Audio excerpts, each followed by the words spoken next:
In this video, I will explain you how works free opt optimization for traveling salesman problem. If you'll have a hard time understanding it, I would recommend watching my tutorial on 2opt. Link is in the description.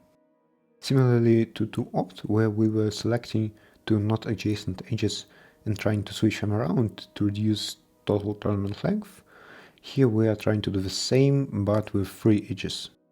The main difference is that in 2opt there was only one way to switch edges, and in 3opt we have 7.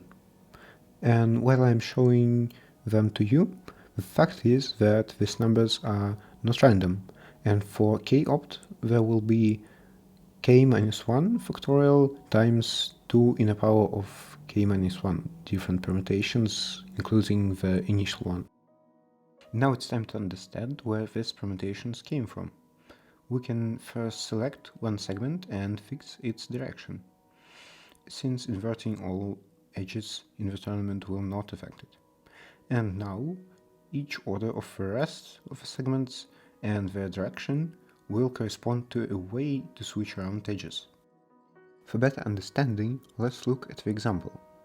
First step is to select a segment and fix its direction. Second one is to select order of the other segments. And third one is for the rest of the segments, choose their direction. And as you can see, it actually is a way to switch edges. In our case, it's number 3. Now we need just to select a tournament with minimal length. Also, you can do kopt using the same method. And make sure to leave a like if this video was helpful for you. And if you still have questions left, then ask them in the comments.